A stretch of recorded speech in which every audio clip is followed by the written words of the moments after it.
Hello, good morning, everybody. Welcome to our fourth edition on this PAM online series on the state of quality of works on completed works. With me, actually I have a very wonderful group of guest speakers today, which I will introduce to you later. But for the benefit of the participants who may have only joined us later, maybe in edition 3 or edition 2, just give me a moment to just recap to you the topics that we have discussed since edition 1. Now, edition 1, when we began this series, we looked into issues about quality being controlled by the architect. I think, whether the architects were still the custodians of quality in projects. I think basically we've established that, this is not something that the architects have in full control anymore. However, although quality still, we've established that quality in buildings are important and they are still selling features, but it's something that is become very difficult to define. And because that, we haven't have clear benchmarking or standards as far as to establish what an acceptable quality of a completed building ought to be. And that, even trying to create a certain benchmarks or standard benchmarks in industry, we're actually going to create more disputes and carry more risk. So this is what we established in 23rd of April 2020. And then we move on to edition 2 on 14th of May 2020, where we dived into issues of the comparisons between what the definitions between defect liability period, warranties and service life or lifespan of products. Because there's often a huge confusion about what we see, the interpretations between these three very important milestones when the projects are completed. And that should architects themselves limit the concerns only on DLP warranties, or should they really be also looking into designing and establishing the properties and the buildings that they do from a service life point of view? Okay, so I think as far as this is concerned, we also move deeper into the fact that how design can take a closer look towards controlling it as far as workmanship, as far as implementations are concerned, and how much of these are still within the control of the architects and generally as a professionals in our industry. And also we looked into the views and the perceptions of the public and the building industry on the competence of the quality of current workmanship that we see in Malaysia.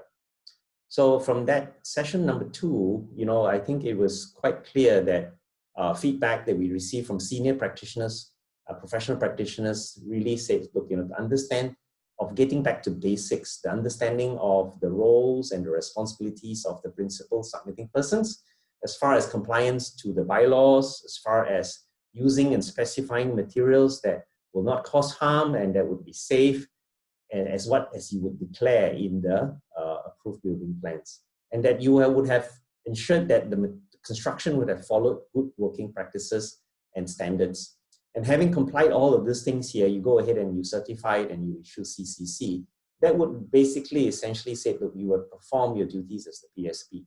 So clearly, when we moved on to edition number 3 that we held 2 weeks ago, it was something that we've established very clearly that the architects have drawn the line on the sand. Because having certified the declaration and compliance to UBBL, and having said that even, saying the materials and the way it's put together has to be fit for purpose. So this is where we dived into issues of waterproofing, issues of paint, simple things, paint, and even installation of tiles and so forth. Now, I felt that after going into that area, we did more research and we found that in fact, Malaysia, we have a lack of benchmarking standards, especially in work related to installation and workmanship. And also generally standards, there's a huge lack of standards as far as how we can subscribe to in the projects that we manage. So it was found that at edition 3 that really much more effort is needed to step up the adoption of working standards in Malaysia. So for today's session, in edition 4, I have invited 2 of my guests here who who are also my colleagues in Architect Center, where we carry out inspections of buildings, including M&E. So they would dive into issues of their kisah benar, and really is for us as a profession to embrace some of this feedback. I would say this is a feedback session, and to take it positively, that this is not an attack on any particular role or any particular field, but this is really the feedback, and having this presented in a manner that we are doing it. And now, of course, this topic currently today that we have coined up, as far as limiting the responsibility of the architects in other areas of expertise. Now, why is this topic important? Because to us, we feel that when we put the project together, you have a team of consultants, you have a team of professionals, and then from there you implement it. But when problems starts to happen, you find that people start to tai chi it around, and they start pointing fingers at each other. And this is really not, good for our industry. I think in the context of the role of the architect now being the PSP, and also his role as the chief certifier in the CCC, all right, I'm sure the architects, generally being very focused in the work that they are doing. All the allied professionals are focused in their own priority areas of responsibility. We often get this, this kind of talk about, architects saying, look, they have enough of their beautiful designs and spaces ruined by engineers with their pipes and their cables and their drains, and that the engineers are designing huge beams and thunder ties and sewage pipes running everywhere. So architects take a response to say, look, I'll hide all this away, box it up in corners, and basically push the engineers into leftover spaces and services so that it doesn't ruin their design. And I guarantee you, the architects, the engineers themselves feel the same love for the architects, okay? So I think this is something that, we need to manage in today's session. So again, I invite, all the participants who have signed in to, please, we encourage you to put up your Q&A. We may not get to all the questions and answers, but, at least we will take that as a feedback on the areas that we will need to deal further, because we still have other sessions to come. Okay, so with that, right, I'm going to, I think we're just about ready to start. And I think we have 100 over people who have signed in, but today I believe that we have about 400 people registered. So I think with that, I'm going to just take time to introduce the rest of the speakers today. Just give me a moment, I'll share the screen. I think today's session is very much about trying to look at the issues that we have in the industry from a consolidated point of view, incorporating the issues that we normally see. It's always a mismatch of priorities, even within the consultant teams, okay?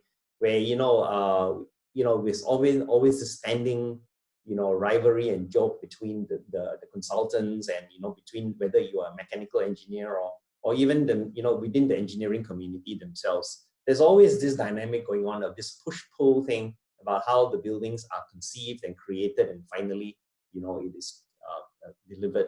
But today we have a new dynamic. The new dynamic today it's no longer about the architects and engineers having a jostle with each other. But today you have a real issues where owners themselves who are taking possession of the buildings and using these particular buildings that we are involved with, and the issues that are being flagged up throughout the industry today. I think it's fairly well documented. So I think today we will be diving deep into some of these issues, okay? And I would like to start off this session really just reminding ourselves that just to take any one particular clause, this one that I'm just choosing today because it's suitable for the content that we are going to dive in, is this clause reminding us about the pipes and service ducts, okay? About how that, the UBBLs has been well drafted clearly to say that, services within buildings must be able to be repaired, it must be able to be replaced and serviced and maintained over the lifespan of the building, okay?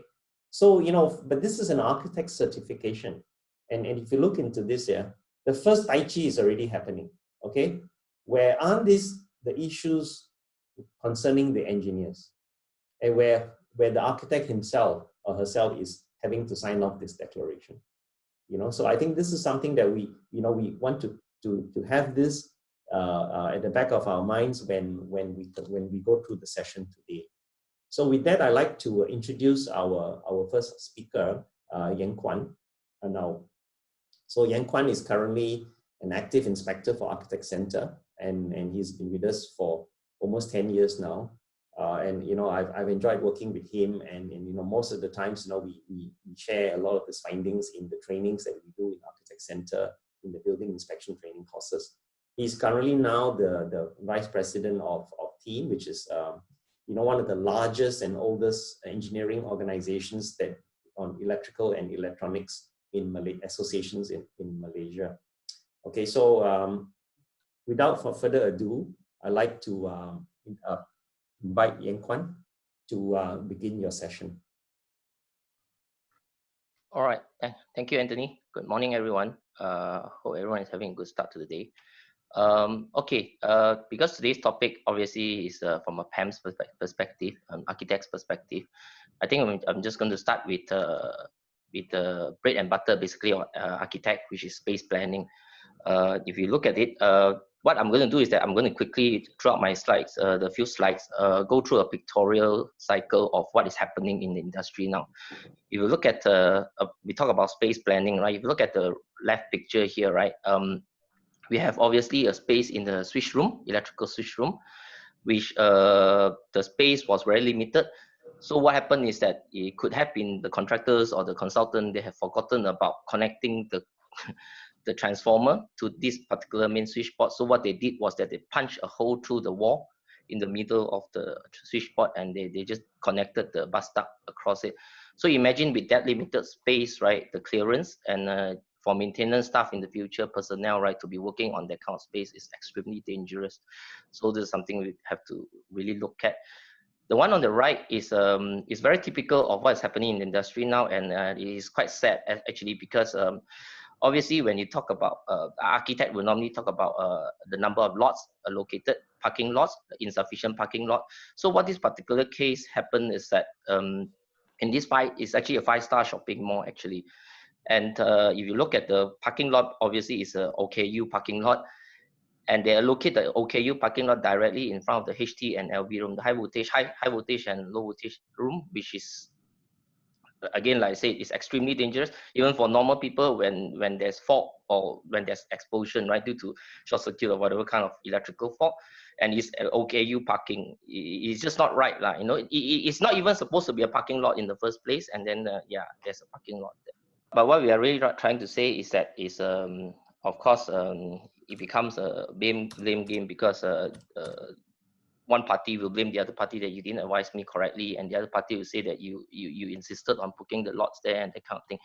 So I think it shouldn't be that case lah, as in, this should be really a simple thing, as in electrical rooms outside, no parking lot, no obstruction, it's in the act, so it's just clear, yeah. From just the few slides that you have just shown, my question to you is that at the end of the day, whether the standard, for example, in terms of compliance and the practicability, that's what you're trying to highlight, right? Correct. Yeah. But then the issue is actually is from a different perspective, because you see, when you talk about parking lots, right, the number of parking lots, right, obviously the architect is trying to comply to the local council's requirement, but of course from the engineer's perspective, right, they are trying to comply from electrical safety perspective. So obviously from a safety perspective, no obstruction is supposed to be, there's nothing that's supposed to be put in front of the switch room. But of course, yeah. So I think the slide is back on, okay, all right. Yeah, sorry, we lost a few minutes there. Yeah, okay. So on the left, this one again is a planning issue, because what happens is that you can see on the left the picture, right, it's a pump room, and because of limitation of space, they actually flushed the switchboard to the wall. And what happened is that they couldn't access the switchboard, the back of the switchboard, all the cabling and all those things. So what happened is that they opened a small hole at the bottom to do this, and like I say, it's already dangerous. Apart from the front access, which is to all the controls only. So this is a problem. So on the right is a typical example of again another parking lot where a car is a designated parking lot. So it's not the occupants or the car owner's fault, right? He parked in front of on the left is a switch room, low voltage switch room, and on the right is a high voltage switch room. So we are talking about this kind of thing that's happening, I think, most places. Yeah. So in this case here, I think this is something that Chris has raised here. There's just a mismatch of priorities here. I mean, correct. Well, I would say mismatch, but I would say that there are separate priorities, but put together, it becomes an issue. Now, how serious are these? I mean, are these something that one is following a compliance to a planning or a requirement for parking. Another one is trying to comply to issues of safe access and safe for maintenance purposes. Correct. Yes. Okay. Yeah. Yeah. So of course, when you talk about this, in the authorities always have all these good practices and best practice guideline on clearance, and I think the table on the left is just something that is supposed to be a good practice. If you look at it, right, they are talking about a 3-meter clearance right in front of the switchboard. So actually, throughout my working life, the picture on the right, and then if you just go back, right, this is just typical of a very, very good example that I have seen now, right? A proper switchboard, switch room design. Brightly littered, so it's good for work, enough clearances, and it's always in a good line. So this is just an example of a good design. And I think again, this is very typical because of space limitation. This really, I'm not sure whether it's just that the engineer didn't request it properly, the riser, or because really it's a space limitation. It's all electrical riser. So what happened is that the door of all this switchboard, the sub switchboard, can't even be opened fully. How is the person going to maintain or service the board? On the left is a typical one, but on the right is a more extreme one that lately is becoming more rampant. Is that in the riser, they even install it above the door. So technically, right, it's hidden on the wall above the riser. So this really is unaccessible and really non-serviceable. So I'm not sure really how is And okay, this one again, this is a coordination issue. If you look at this main switch room, right, it's a newly finished place in just commissioned recently, and if you look at it, right, this is a main switch room, and you look at above the ceiling, right, it's actually all across it the main switch pipe running. So what happened is that the maintenance staff is saying that, right, they actually have to put a scaffolding there all the time to service the pipe because it's always leaking, the sheet pipe that we are talking about. And you look at the picture on the right from another angle, right, that one is supposed to be an as-built drawing that maintenance staff use to maintain the switchboard. Technically, is if you look at it, the color you can see, right, is actually really full of shit because of all the dirty water, the dark waters, So normally, contractors always say that they will do full commissioning work, right? And we have fully commissioned and the building to hand over, but I call it full commissioning, FOL, because I'm not sure if any one of you can believe it, but this particular installation, even without the door finishing, this place, right, the architect have actually issued a CCC, full CCC for this place, which is to me is a bit unthinkable, Okay, this is again another example of a space issue, a coordination between engineers, architects. This is at a high-end condominium somewhere in Mont Kiara. So what happened is that this bunker is actually directly below the swimming pool. It's about only a 1 meter height. And they actually put all the control panel, the pump panel, even the motors for the pump below inside this particular bunker. That is, I think the length is about at least 3 to 5 meters. Is really nearly inaccessible. And when we actually all this picture, I took it myself. I went down to the bunker, this 1 meter bunker, and we actually invited both the architects and the consultant, the engineers, to join me to go into the bunker, since they say it's very accessible, but unfortunately none of them is willing to do that So these are the things we are talking about, accessibility, and it's really extreme. It's only a 1 meter height bunker below a swimming pool, and you can see the water dripping all over the place, you're leaking. So you have all sort of issue because of this leaking of all these water drippings, right? Then you have the conduit rusting, the motor rusting, and then the wiring is all over the place. So Kwan, if Yeah. if I may just join in while Anthony is doing this, because I think at the end of the day, we just want to know. For example, Yeah. these are actually afterthought, or just basically during the design they already think about it. They I can't think actually avoid it during the design stage. I think if you look at most of the issues that have been raised so far, right, I think it's really from a design point of view lah, and it's really kind of avoidable. I'll talk more about this at the end, Chris, Right. to share about this. Yeah, I have a slide on this. Sure. So, okay, this one is again a coordination issue, because on the left is actually a main switch room, and what happened is that on top is actually a water feature, full water feature. So not consistently, but quite frequently, they have this water leaking issue. And actually, I have a video, but today we are short of time, that you can see the water just dripping. It's just a waterfall onto the rubber mat, the floor and the place. It's just lucky that the leaking part is not directly on top of the switchboard, which could have caused explosion.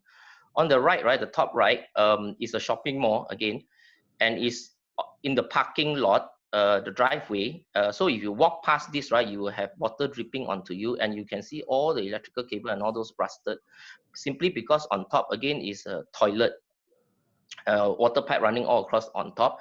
And this has been happening for the past 5 years. That's why you can see virtually the cable tray, everything is rusted, right? So I think from this one, it's just a very good example of what can go wrong. It just went wrong. This is a typical generator set room. Yeah, Anthony highlighted that particular thing for everyone to see, because there's actually a straight lighting inside inside a gen set room, simply because it was originally, this was supposed to be a road. That's why there was a straight lighting there. Subsequently, they changed the usage to a gen set room to accommodate one of the tenants. But apparently the contractor informed that the contract didn't involve dismantling the street lighting pole, and it's still on all the time, the street lighting. Yeah. So okay, just to summarize a very quick one, all the highlighted issues on the top right, I think I'll try to address some of the questions that's already coming in, because a lot of them are saying that M&E should raise the issue in the chat box, right? And then these are this M&E issue. Yeah. Which is very interesting. Coming in, yeah. Okay. Correct. Yeah. So I'll try to address that with this particular slide. Okay. All the issue that has been raised, right? We are actually today, we are not on a witch hunt to say whose responsibility it is. Is it the developer's fault, the architect's fault, the engineer's fault, or even the end user's fault, or whatever? But what we are trying to say is that whatever issue that I showed you just now, right? Everyone just now, right? It is really avoidable. Just like Chris said, is it a design issue or is it an afterthought? But if you look at it, right, it's actually really from a start. And if we have taken care of it, have a good thought about it, the entire stakeholders, right? We talk about this design, installation, operation, maintenance. I just want to have a different perspective, because this is the typical project timeline, right? If you put the operation and maintenance at the beginning, right, as in there are a few developer, as far as I know, outside who are doing this, getting all your maintenance and technical team, operation team at the start of the project to highlight some of this issue, perhaps this could have been taken care of. Yeah, I'm just trying to think from perspective, yeah, moving forward, as in moving the O&M to the front of the D&I. Yeah, just trying to address this. And there are people asking all the time whether we have laws in the country, we have regulation. We have so many of these good practices, and this is only just for electrical, right? That we can follow, and we can just make things work. Yeah. And this, again, from maintenance perspective, we have laws. The ER is the Electricity Regulation. ESA is the Electrical Supply Act. We have all this in place in Malaysia, and it's just about us as professionals, right, to work together to make sure this comply, basically. Yeah. Okay.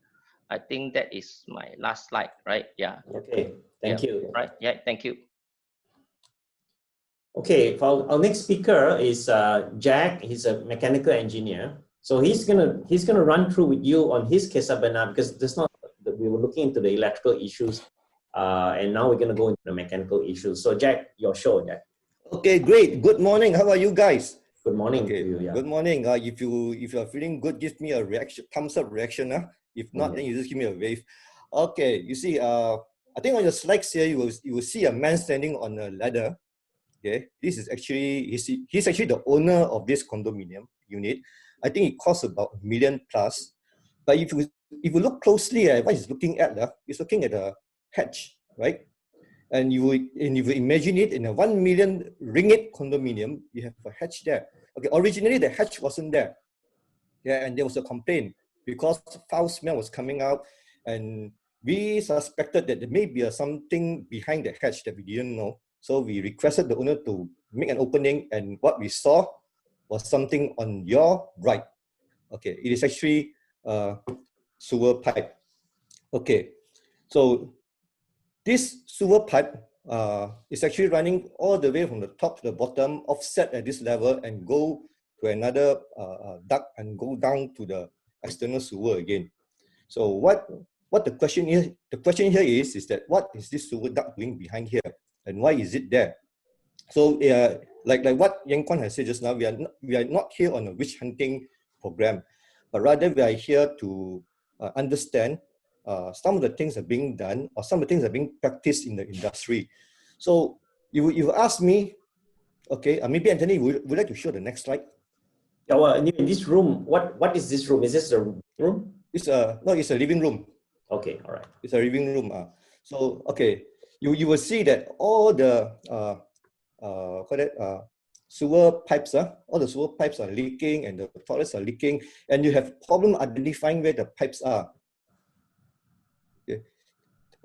And if you look at these slides, okay, you will find that most of the sewer pipes are being hidden either in chases or behind walls, or in the walls, or embedded, or whatever. But this is actually a very typical problem what we have here today. Okay, the architects does not want to see anything unsightly. For the engineers, right, to maintain it, the preference is to see it. Okay, if the engineers could see it, then we could maintain it. The owners, on the other hand, said that, okay, I'm going to buy a unit with a stupid, what call it, a sewer pipe running right in front of my room. So a balance must be made. Okay, this is actually a balancing act. The whole thing that we are going to discuss today is about a balancing act. The balancing between the architects, the engineers, and also the owner's expectation. So a good start is that, okay, wherever you have a pipe, okay, try to make it as straight as possible, especially the sewer pipe. Okay, if you look at the photo on your left, right, you see an offset. Okay, for some reason, for whatever reason, you need an offset, please put a maintenance hatch there. Okay, at least you can access to the particular offset. When there's a bend in flow, there are bound to be some restriction. Okay, traffic will get stuck, and you will get deposits there. Sometimes you can even find that people accidentally drop a spanner from the top of the pipe all the way down, and when it hits the elbow, it actually breaks the elbow, and that is a very, very problem situation indeed. So whenever there's a change in direction, especially for sewer pipe, please put a hatch. Then again, you ask, who is supposed to recommend this opening? Okay, if you can detect it on the drawing, okay, if let's say on the drawing can detect it, put it in the design stage. Okay, sometimes during construction, you may bend here or bend there, then there's no choice. It's going to be VO. You have to put it during construction stage. So whenever there's a change in direction, whenever there's a change in offset, whenever there's an offset, please put a hatch. And also, it's recommended whether the direction changes or not, probably every 3 floors have an opening, have a hatch for maintenance purpose. It's a practical reason, but of course, not many architects will like it, and not many owners will like it too, but engineers really love it. So whenever we can access it, then we can maintain it. That's the we call it mantra number 1. So and then the next thing is to find that, okay, even though with good M&E provision in the building, right, you find that a lot of a lot of pipes are actually intersecting with each other. If you see on your photo on your left, right, you find there's a electrical switchboard which is actually not in a room for whatever reason. I do not know why. Okay, it's being installed next to a rainwater downpipe and with a cold water running pipe right on top. And if you look at the photo on your left, right, okay, the owner have to put some zinc roof there just to prevent the water from dripping into the electrical DB board. So again, if things can be detected at the beginning, allow for a room for electrical board. And when you have a room, right, make sure that you run your pipes, water pipes away from it. Okay, another big problem, which we find maybe is happening now, is that there are a lot of underground plant rooms. Okay, if you look at the photo on the left, you will see that there's a manhole, okay, with concrete, concrete panels, and we were actually walking by here. We were actually walking by here doing inspection. Then we saw this strange-looking manhole. Then we requested the owner to open it, and to our orals, right, the whole swimming pool pump room was actually inside, underground, buried. So it's very difficult to maintain. It's almost impossible to change the filter. And when we interviewed the maintenance guy, right, we asked him, hey, how do you change the filters? How do you maintain it? He said that they try not to maintain it as much as possible. Now they try to avoid this place. Even the maintenance guy are trying to hide it away from the owner that they have a plant room here.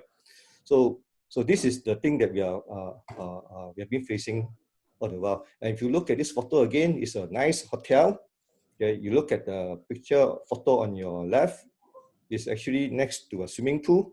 And if you see there's a hatch again next to the swimming pool, you open up the hatch, and what we saw inside is actually the cold water tank. It's for your drinking water. Okay, and imagine if there are some people, they do maintenance, they clean the floor, they put detergent or whatever, all this detergent will seep right through the hatch and go down into your drinking water.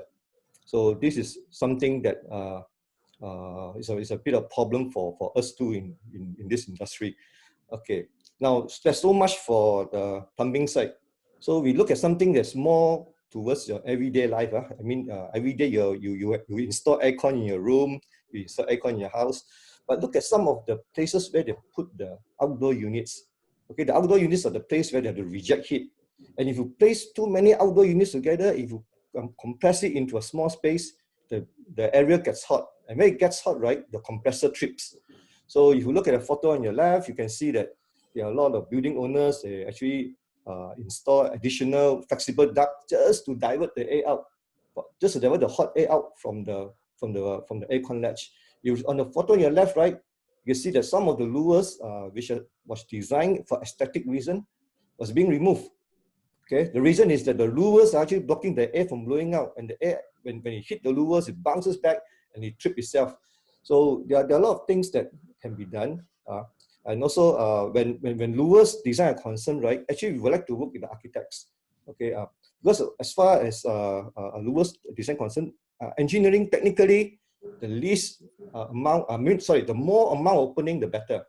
Okay, but for a lot of architects, they prefer to have a very nicely covered louver. So a balance must be made. So in what we are saying, that in all this situation, balance is very important. The equilibrium point, the design point, or the optimal point. And over here we see again, you have aircon, but this I think is more of an engineering issue because the guy should not put the condenser right below the roof in the first place. So the on duct have to be installed to divert the hot air out. Okay, this condenser can be put somewhere else. Okay, now what you're seeing here is actually a very typical problem today. Okay, currently it's very typical. Okay, you have aircon ledges.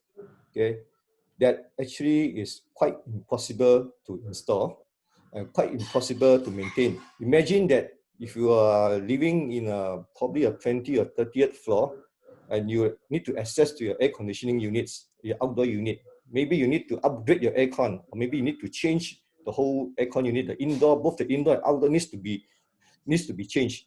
Okay, you open up the window, and then you ask your contractor, and you say, look, I want to change this aircon outside here.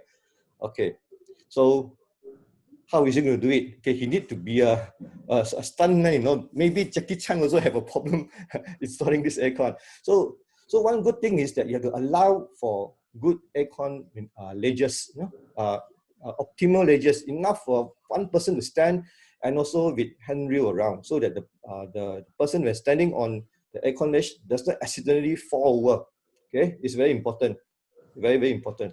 Okay, this particular situation was highlighted earlier in Yen Kwan's slide. Okay, you see the car on the photo on your left. It's actually right in front of the aircon grill. Also, there's no aircon grill. There's a basement ventilation grill. Okay, same thing again. Okay, the car is actually blocking the efficiency of the air supply delivery. Okay, and if you look at the photo on your left, right, it's actually a shopping mall. And if you can see at the two empty lots, at the end there's actually two grill. Okay, two grill there. I purposely took this photo when the car was not there. So what happened if the car was parked right in front of the grill?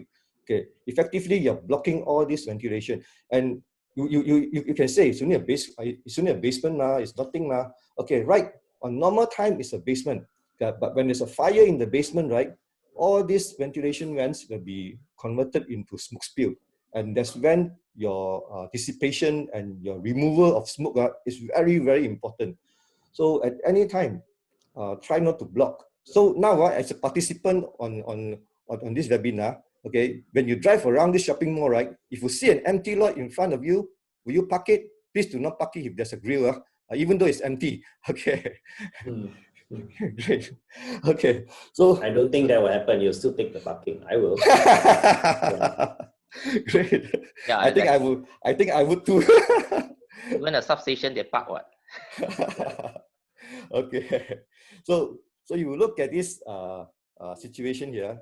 Okay, nowadays, if you look at the ceiling, right, especially at your car park, you will look up the ceiling, you hardly see any duct.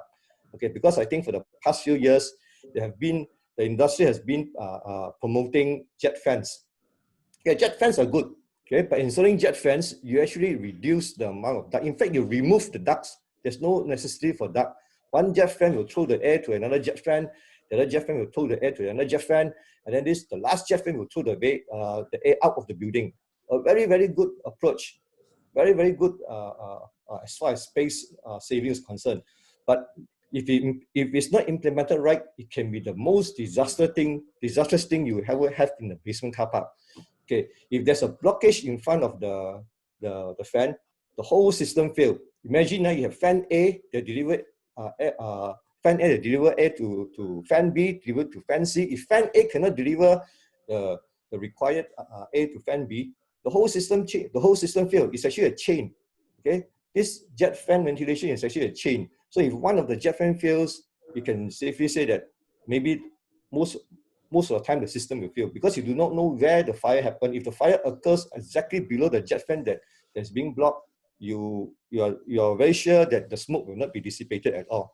So it's very important. It's very important when we have jet fan, you must make sure that clearances are the passage of air is as clear as possible. So this takes actually the effort of the engineers, the architects, we have to come together. We really have to come together and say that look, this is the thing that we have to solve. Okay, and another thing that's very important also is actually firefighting, but I think this is more on the engineer's problem. Okay. Hello. This one is you engineers can't even agree with each other. So why are you skipping this slide? You better talk about this. Oh yeah, I think Anthony, you can't get your act together. You guys really want to make us look better. Actually, I purposely put this slide. So that I'm giving a chance for the architect to say that all the faults are engineer which sometimes we admit. Not all engineers all mechanical engineers. Yeah. Okay, all right. So I think this one is self-explanatory. Yeah, okay. You shouldn't tap the you shouldn't tap the water. Jack. Okay, thank you. Thank you, Jack. Yeah. Okay. So I think this is just I have to run through this really just put in things in context about really what is the message that we want to take away and how is it that we should respond to all those kind of issues that we are facing. Now, taking into context, these photographs are just a tip of the iceberg, all right? And this is not something that we are seeing as an exception, but it's becoming the norm, okay?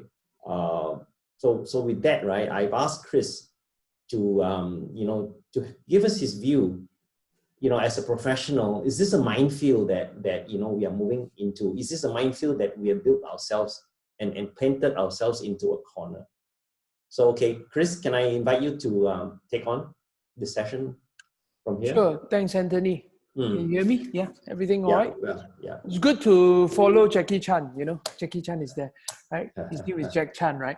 Anyway, I think this is the fourth session already. I've been hearing this. I've been seeing a lot of Kasabana. I've been here since the session number 1. Of course, legal is one thing from my profession as a lawyer, but what I like to observe is this, because we are all professional. We must understand, you know, sitting here in this chat room as a presenter here, we have engineer, we have architect, we have lawyers, and we are all professional, right?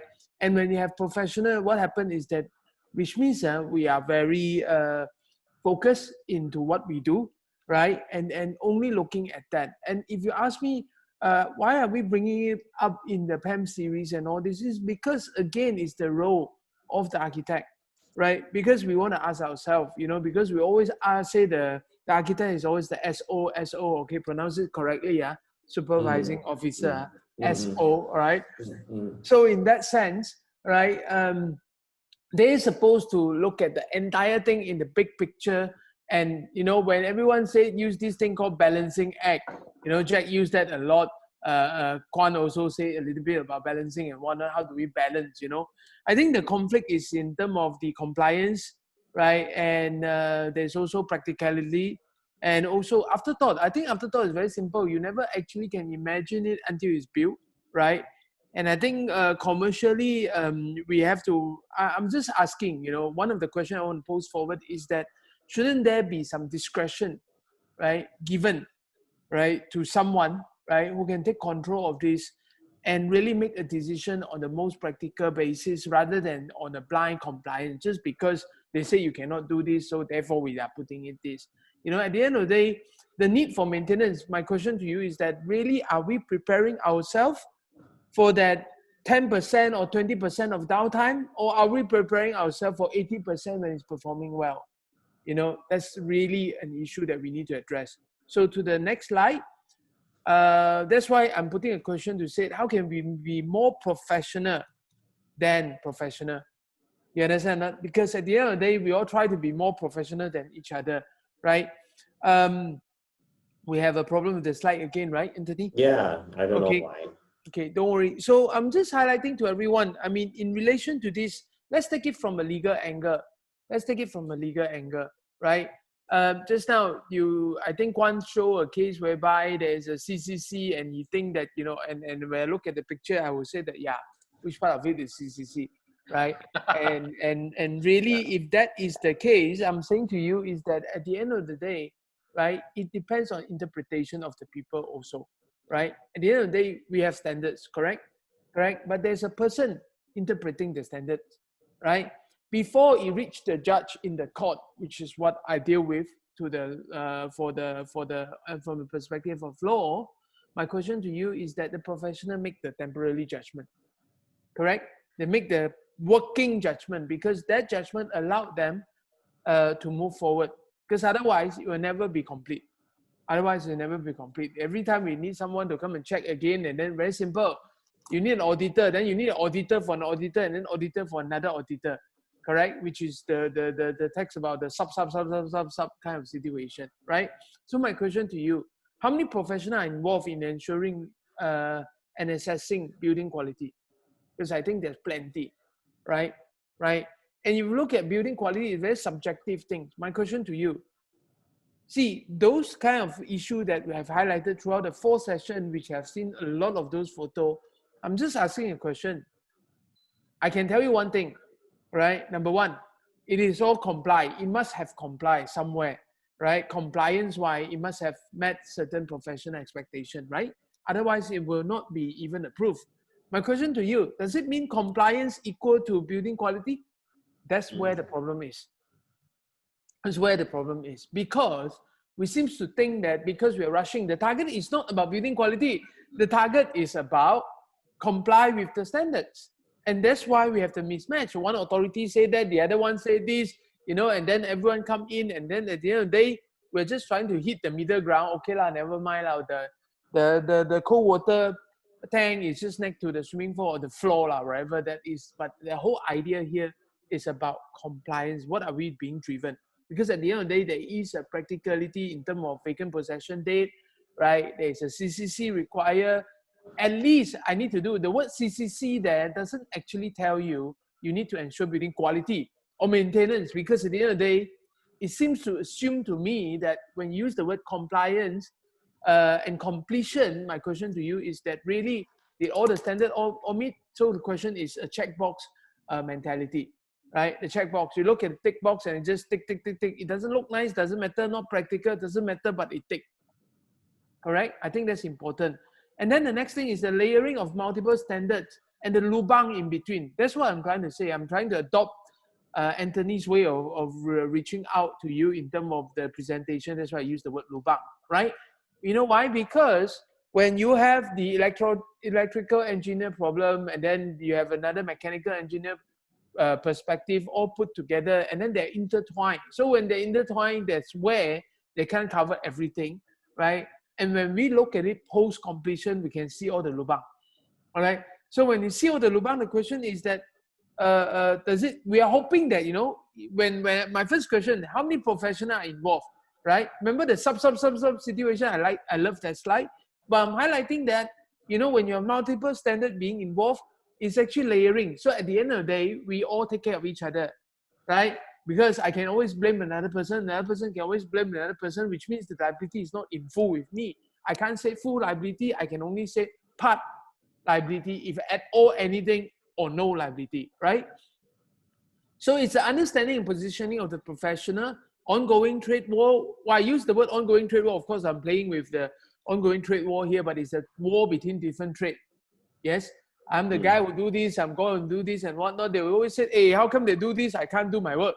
How come they do this? I can't do my work. Obviously, just now the complaint is, now I need to maintain. Now I need to find out what's the problem. Then how can I do my work, right?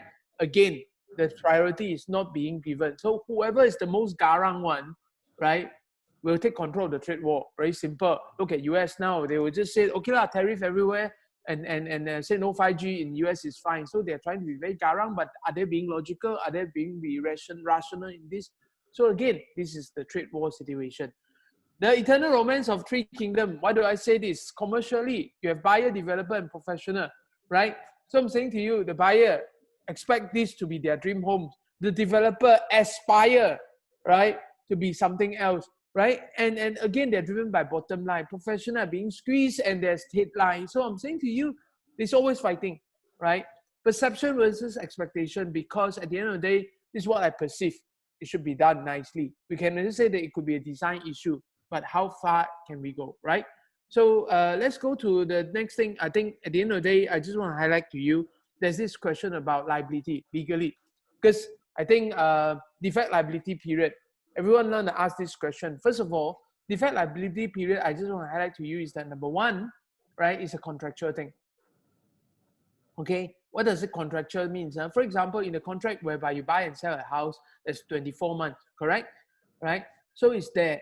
So that is very different from standard. That is very different from service life. And that is also very different from product warranty, right? Because even on the main con, there is also a defect liability period. It's all about contractual, which seems to suggest that, you know, okay, right on the dot, 24 months plus 1 day. Yeah, that's the day I'm released from jail, right? I don't have to perform that. But I'm highlighting to you, no, if you look at the statute of limitation, at the end of the day, notwithstanding the defect liability is where you need to make good at the certain process and how you claim, correct? But when you talk about statutory limitation, I just want to highlight to you, obviously, there was an Amendment Act up to 2018. I just want to tell you two rules. I make it very simple for you. Rule number one, 6 years, right? 6 years, right? Which means that if there's certain thing and there's people can still claim based on it. So what is the defect after DLP? Means if it's really something wrong with it, doesn't mean that you cannot complain, right? It's wrong, right? So within the 6 year, there's also an issue, okay? Is it from the date I discover or from the date the damage actually occurred, the incurrence, when it is happened? So a lot of dispute there. So in the new act on 2018, they introduced the rule number 2. First is 6 years, correct? Second thing, let me give you the rule number 2. Means once you discover the problem, you must file within 3 years. That's important. If you discover the problem, you must file a claim in the court of law for 3 years, right? My question to you is, then the next question, then there's another tier that said, in any event, the occurrence, which means the day where the problem starts, it cannot be longer than 15 years. So now 6 years, 3 years to start the claim, and again, effectively the 6 years is being stretched to 15 years. And I want to highlight to you is that I think even if you are out of the limitation time, I must highlight to everyone here, it doesn't mean that you cannot start the claim. It's just that you need to knock on the door as not so readily and not being challenges. So if you ask me, right, the liability of professional, yes, we seem to be able to manage, make it more limited, and the limitation as what we said, but at the end of the day, it still remain. I would think that as a lawyer, I would say that no matter when I discover the defect, no matter when that thing happened, all right, we can still always make a course of action to start. At the end of the day, is how you defend it. So that will be my presentation for today. Back to you, Anthony. Yeah, okay. Thank you, Chris. That was very insightful. So, these places are open for business now. Like it or not, this is the area that this is the new norm. The housing and strata tribunals now are very busy. Construction courts are very busy. We started with one in Shah Alam. Today we have three additional construction courts in Jalan Duta, and I see that they are packed to the brim. Obviously, not all cases are related to quality claims, but then again, I'm saying that the avenues for people filing for claims are now readily available. So I'm just going to go now and come through some of the Q&A questions here. I'm just going to see this first question here. Yen, I think this was a question that you received, jumping into the actions taken by enforcement by regulators. I think this is something that not only specifically for the area of your responsibility, perhaps you want to jump in on some of the concerns we have as far as enforcement by regulators. Yeah, I think this question is quite not to just say relevant, but I think probably is applicable to architects also, as in owner will ask, is a landlord liable to take action against the architect? So this happens, this for electrical engineer, ST and BM. The question is always asked why are the regulators not taking action for electrical safety and all this? But I think this, to answer this, it relates back to, I wanted to add on to what Chris has mentioned just now about compliance versus quality of work. If you look at the CCC issue, right, the CCC history, we used to say that the process of getting CF last time used to be very slow, and there was a lot of red tapes and things like that. So the authority, there are too many authorities involved, that kind of thing. So the professionals say, why don't we take action and we take hold of the liability or the responsibility per se as professional to do this. But once CCC is enforced, it's actually now the balik kind of thing, as in the professional are saying, why are the authority not taking, guiding them, giving them guidance, taking action, that kind of thing. From ST's and BM's perspective, right, I think ST, particularly on electrical safety and gas safety, right, they do take action all the time. And if you go to some of their websites, and even they have a YouTube channel, and again, the thing they enforce, right, on people non-compliant, non-safety compliant, substandard cables, people stealing electricity, all sort of things, right, they're actually taking action all the time. But my question is this, just like what Chris said about the mismatch between quality of work and compliance, and CCC versus practicality. I would say it's actually CCC versus practicality. You look at the Q&A and chat that is coming in, a lot of the suggestions are saying that suppose, which is, yeah, there are a lot of things that we are supposed to do. Can we just, all of us stakeholders in the industry, right, take responsibility and say, look, can we just sit down and make things work, rather than we say it is somebody else's fault, that kind of, I would think, yeah. So in short, the answer for that question posted here, this one is the authority. First thing, they are taking action. We are not defending anybody here, but are we as professional, right, working hand in hand? Because the whole morning, all four of us has been talking about us working together, rather than is somebody else's fault, passing the bucket to somebody else. Yeah. Okay, thanks. Yeah, Chris, there's a question here that from about for you, asking you to elaborate from the legal perspective what's required from architects in ensuring and assessing quality as stated in your slide, specifically in other areas of expertise.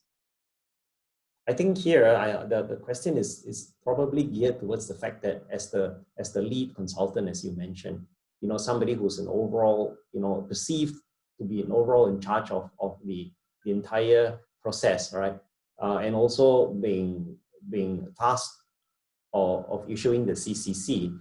Obviously, the CCC is compilation of all the other consultants coming together and saying, look, my respective trades are okay. Now, when they put forward the CCC, I think, this is something that, this question is probably referring to. Sure. Let's put it this way. At the end of the day, you have to understand the role of architect. Yes, you are the main consultant. You are the guy who is supposed to see the big picture, putting A to A and A together, and 1 + 1 = 2, right? At the end of the day. However, we must know what is the objective, right? The question is that at the end of the day, you are still subject yourself to this thing called CCC, right? CCC means completion and compliance, correct? So if you ask me, compliance means tick box, right? Look at the box, look at the percentage. So all right, so the engineer already said this is okay. They give me the form, correct? The other engineer also give me this, is also already okay, right? As far as the paper trail is concerned, you're basically collecting all these things, and then put it together and said, let's build a package. You also, you're the package builder. So I'm saying to you is that what is required of architect is really to ensure that, at the end of the day, what am I to challenge the mechanical engineer? What am I to challenge the other profession when they sign it off? Because when you sign off, at the end of the day, I'm just saying, and unless there's something grossly wrong, that's where the extra required from an architect. If you can do it within your best of your knowledge, you think there's something grossly wrong, notwithstanding that, there's still a signature by the other trades or the other profession, right? That's where you need to deal with it. So I would say that 2 things. Number 1 is to ensure that these things are thick. Number 2 is that you are there to look at anything that's grossly wrong, right? And if you think it's not right, you must then voice out and doesn't let it through. That's why you're the guardian in that sense. Okay, thank you, Chris. Jack, I think there's one question here I'd like to highlight. Maybe you can pick up this question here. It's what Chris was saying earlier, alluding to the thing that when you're actually issuing a CCC, okay, yes, you tick all the boxes and you comply all the things here. But is there really something that's very specific to say, look, that box also includes quality and maintenance? Okay, so this is, the importance. This is a question I think by Putin. He says that I wish to highlight to my fellow colleagues that design buildings that can be maintained and serviced in a safe and practical manner is part of our professional responsibility. And to ignore this may constitute professional negligence and subject us to legal action. So, I think this is something that is a new norm today because, the issues that we are raising today, even Chris, the 2 of us, we are very, very much involved with the Best Managed Property Awards. We are raising awareness at the level and we're getting, as you said in Yen Kwan, you were also mentioning that we should put the people who are important with the maintenance and the management up front, the property managers up front. The last session we have Hon Kyung here, who also shared with us the concerns that he has from his point of view, and his point of view is actually like the sieve and the funnels of all the 80, 90 properties that he's maintaining. So Jack, perhaps, just to get your views on some of the concerns that you have. Okay, actually the CCC does not address all the issues in the building. You need addresses compliance, especially to your UBBL. Okay, that's where the most of the bulk of all the professionals sign off. Yes, I've already signed off this. I take this according to UBBL. I'm safe. Okay, but there are many other things that the UBBL doesn't cover. Okay, these are actually covered in standards, regulations, and stuff like that. So we have to refer back to a particular regulation or stuff or standard when we're designing or maybe installing a particular service. But then again, guidelines and regulations are not law.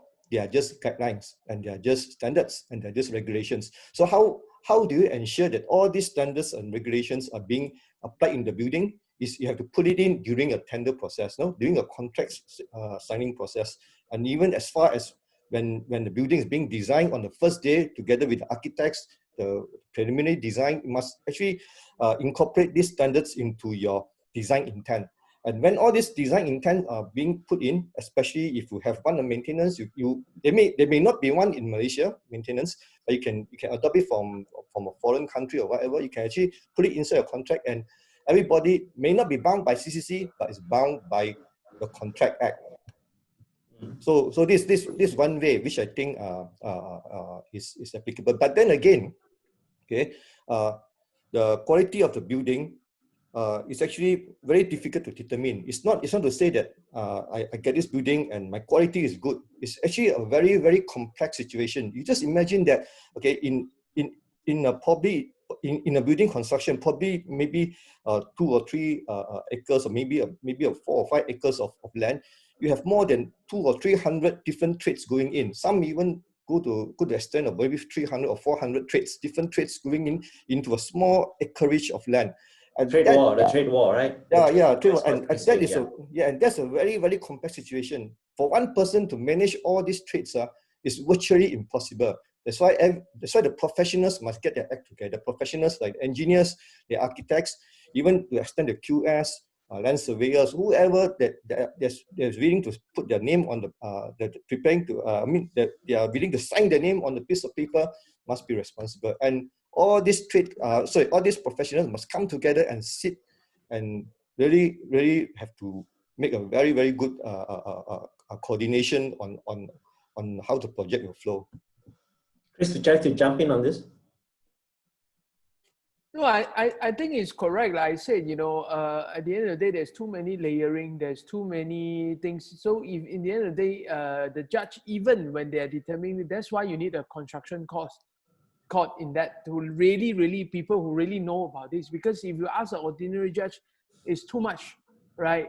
To really, because we have the proper background as to what's happening on the site. So I'm saying to you is that it's a complicated process, right? The way I'm gonna suggest, instead of saying that an answer, my suggestion is very simple. At the end of the day, can we eliminate, at the end of the day, a certain standard, to me, all right, that is standing in the way, and also the contract, because very simple, in order to put up a good case in relation to quality and an expectation and whatnot, you have one side of the bench who very subjectively thinking this is not good enough for me, all right? But the other side of it is that, look at all my contractual obligation already fulfilled. That's what you want, right? Correct? But not many people have read the 300-400 contract. You know why? Because every trade need a contract. Every trade need a contract. And even if you read the 300-400 contract, can you make up ultimately what is quality? If you ask me, the most objective way to assess quality, right, is to assess and read all those contracts and all those expectations, and then come up with something you can. You know why? That's at the end of the day, something's clearer, something more objective that you can do. But nonetheless, the person who complained on the quality did not read these things. Okay.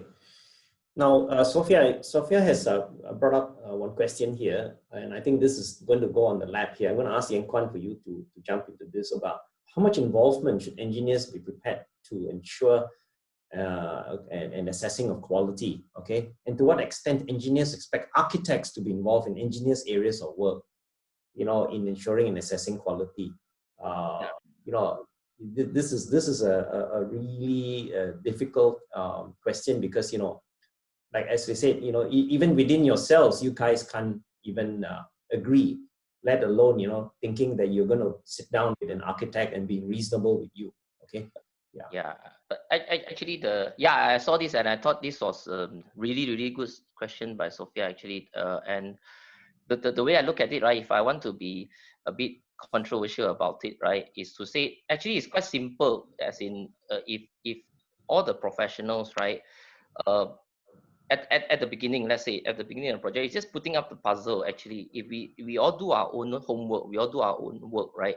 The electrical engineer do their work, the mechanical engineer do their work, the architect do their work, and they're just sitting down together to say, look, what you need, and just putting up together. And throughout the project, if you have supervised it properly, and at the end of the project, right, and it's a fruition of what you have designed in the first place, right? So if all this entire process, right, is taken care of, right, I would think that a lot of this can be dealt with lah. But the challenge is this: if we were to run a poll, right, that's why I say it's a bit controversial to all the professional architects and professional engineers out in the market, right? How many of the PSP and the SP, right, the submitting persons, right, supervised when they sign off the CCC, just like Chris say, right, all their respective part, right, have they really 100% supervised? Not 100%, but at least supervised and know what has been done throughout the project. I think this is the golden question to me. It's really controversial, yeah, and of course a lot of people won't be happy with this, but it is true, it is happening, right? It's a supervision. That's why in my synopsis I mentioned about the lack of supervision. Yeah. Thank you, Yen Kwan. Now, I think this is an area that Chris has also touched on. He mentioned about timing. Again, it still take, like I said before, it still take 9 months to make a baby. And if you're still rushing to make a baby and you try to get a baby out in 7 or 8 months, you're going to get a premature baby that's not going to be born right. And our buildings today are like built with super fast speeds. People pluck delivery times out of it. There's hardly any times to do real testing and commissionings, let alone coordination. So there was one of the participants here, I can't remember his name here, mentioned about using BIM and other types of tools that we could use in the industry. I like to take that question on because currently now there's a lot of technology that's available in the industry. But technology and all these apps, right, are only as good as the people who are experienced to use it. They're still a tool, right? You got a brush and you got a paint. One, you can produce a little child's drawing, a kindergarten drawing, versus you can be a Picasso. The tools are the same. How you use these tools still come with your skills and your experience. And I think this is one thing that I like to also give my own take on the fact that BIM is not going to cure anything. If it's shit going in, shit's going to come out. Okay, so if you don't input it properly and you don't coordinate the thing, you're still going to get all the issues. All you have to do is you're going to get a very, very nice as-built, badly coordinated building, but your drawings are going to be perfect, showing how badly coordinated it is. So I think this is something that, from my own experience today, BIM is still going to be useful, but we need to be able to bring knowledge and experience back up again. There's one. Yeah, Chris, you want to say something? Chris, were you saying something? Yeah. I'm good. Sorry, I'm good. Yeah, okay. Now, there's one question here by Xiao Yang Song. He mentioned about all building products. This is in a Q&A section about all building products having certain lifespans, and everything has its lifespan limitations. Nothing lasts forever. I think this is, there's no question here, but I just want to take on that. Yes, this is something that is absolutely true. Nothing is going to last forever, whatever you design, okay? Even the concrete eventually will collapse. So, but I think in this case here, what we are trying to emphasize is that because building products do not last forever, and because building products need to be maintained, and that they have a certain lifespan, provided you also maintain it. The lifespan becomes shorter if you don't maintain them. You need to design and make provisions for accessibility, so that you can get to it, and for you to go and fix it, or for you to repair it, or even for you to replace these things. And if you can't do these things, eventually the building gets broken down to a certain level, so much that it becomes unsafe. It becomes untenable. And I think in Malaysia, we have the adage is that we never maintain it, we just replace it, Yeah, so I think this is something that we feel that the industry is slowly changing now. Over the last few years, we're beginning to see this conversations are always coming in on maintenance, Yeah. All right, are there any other questions that you all see? Chris, did you see any? Yeah, there's one for you particularly. Which one? The one on how do you see quality of today's building, especially residential, compared with 10 to 20 years ago? Under which? For you, yeah. Under which section? Under the Q&A, the second last question. Second last. Hi, Anthony. Do you see quality of buildings today, especially residential, compared to 10 years ago? Oh, 90. Okay. Hi, 90. Yeah. I think the older buildings were simpler. The older buildings were much, much simpler. It did not incorporate a lot of fancy features.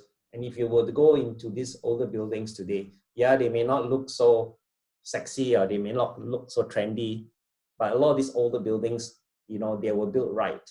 And you know, you find that many of these older buildings, they hardly have the kind of issues that we face today, all right? Other than, of course, you know, they're older and eventually some things need to be replaced. We have gone to older buildings today that are 25, 30 years old, and the roof has not leaked.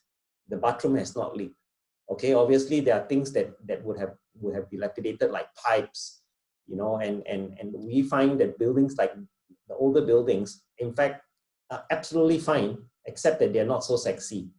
But you also got to be very careful with, you know, when you start adding air conditioning and you start increasing the electrical load and all those things, you need to start upgrading. And that's where the problem comes in.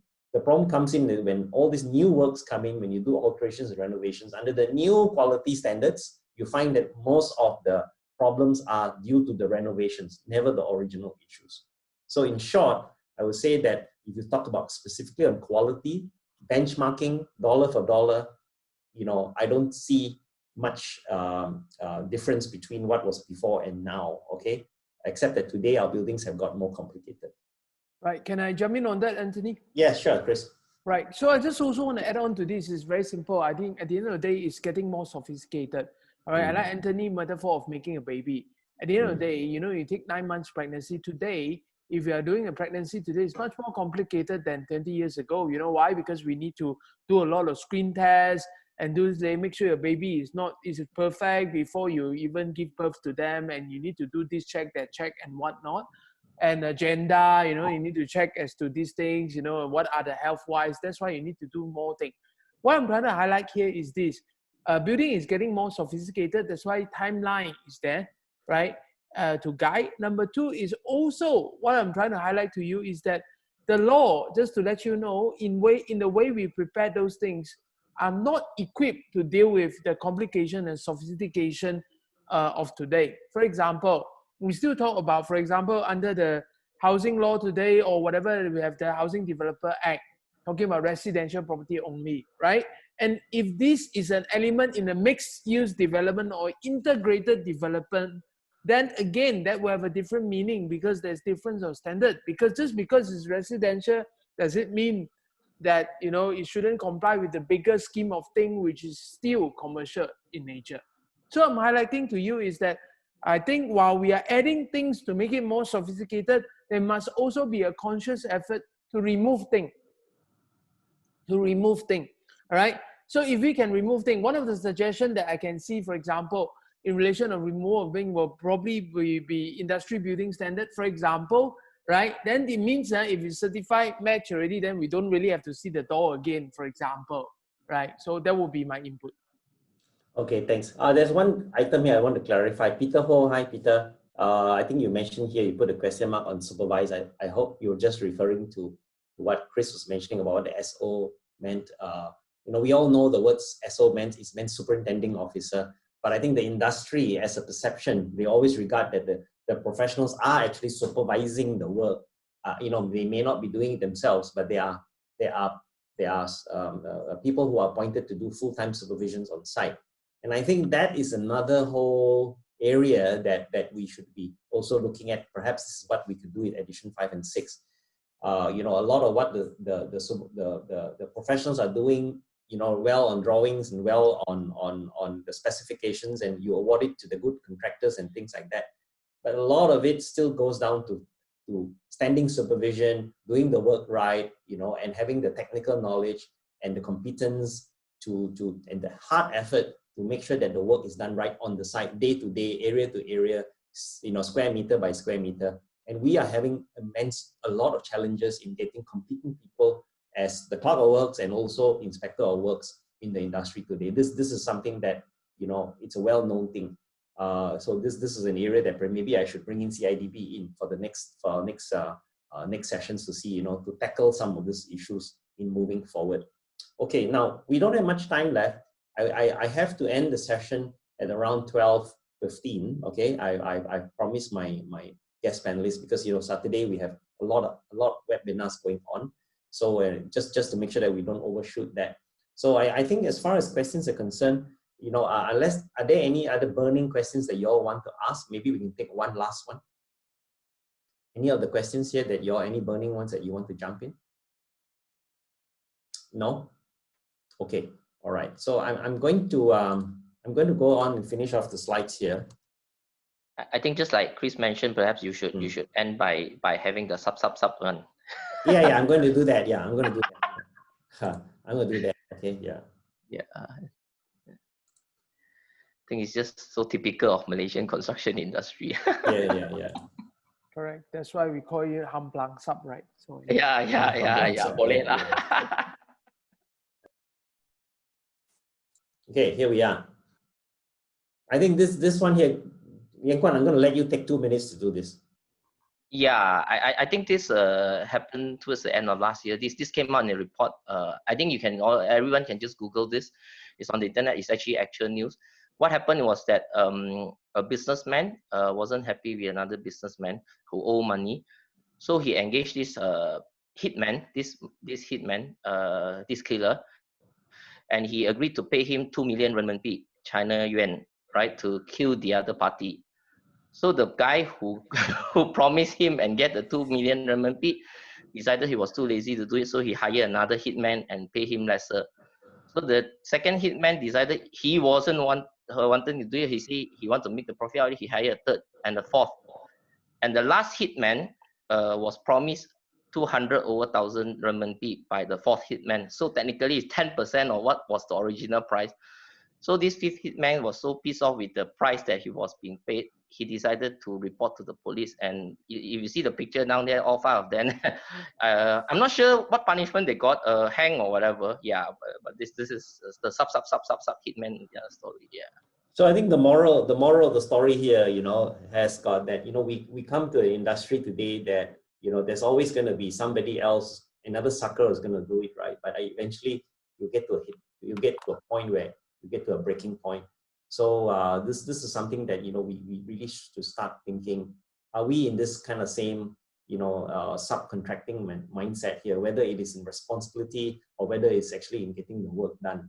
Okay, so anyway, don't read too much into this. We just wanted to have the session a little bit light, after all, this is quite a heavy topic. Okay, now in moving forward, right, we're almost at the end of our session here. In moving forward, what next?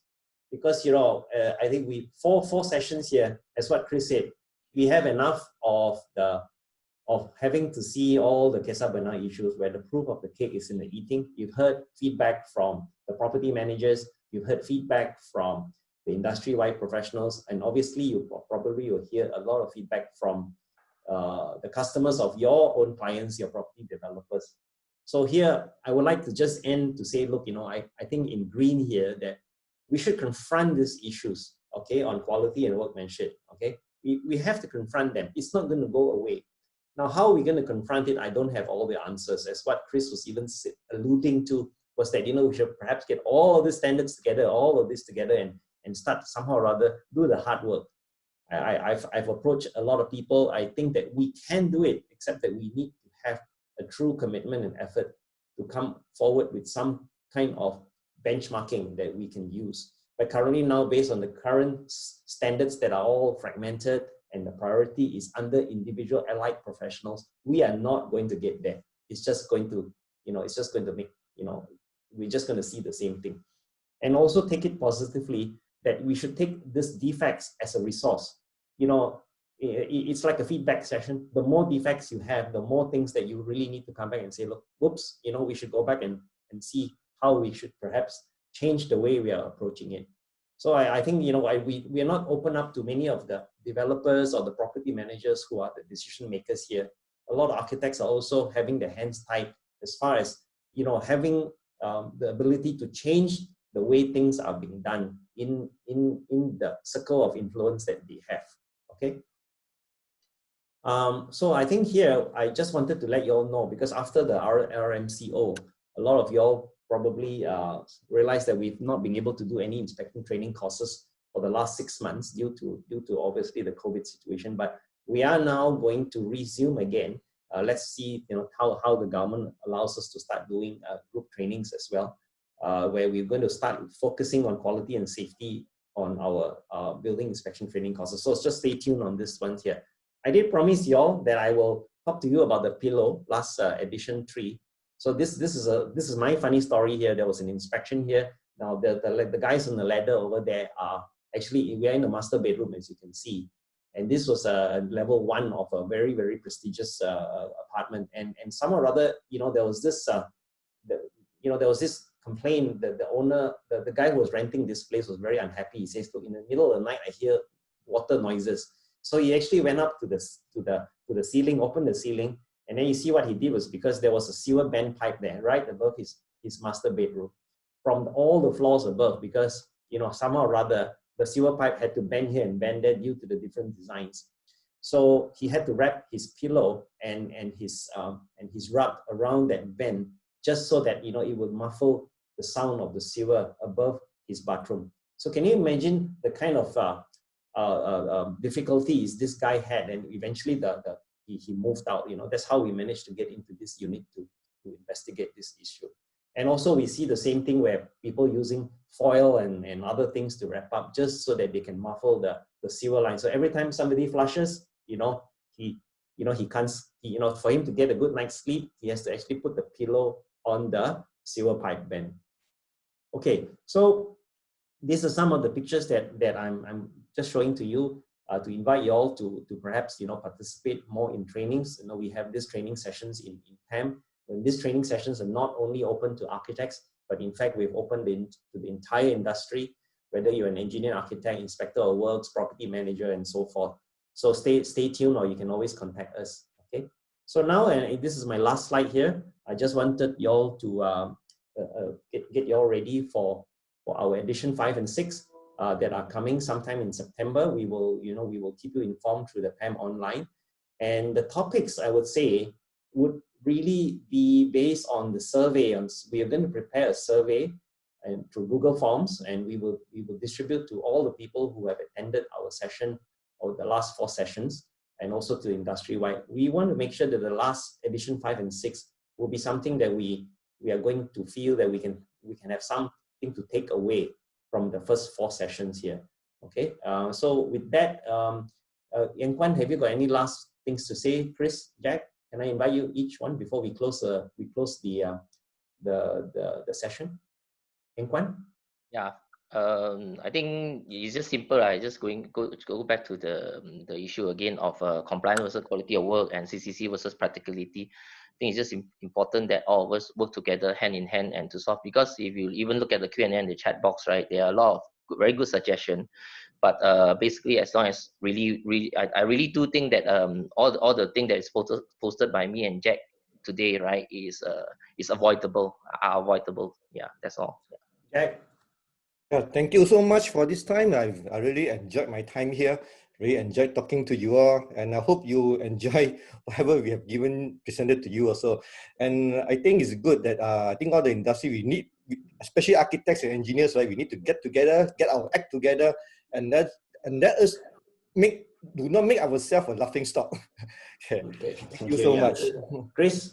Right, I think collectively, I just want to say this. I think collectively, as a trade, as a professional, as well as building where it's important in terms of the basic needs.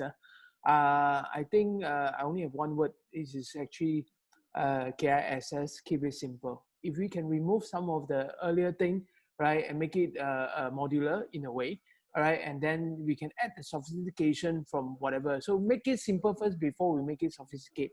Right, and this process needs to always regenerate itself. That's my conclusion for today.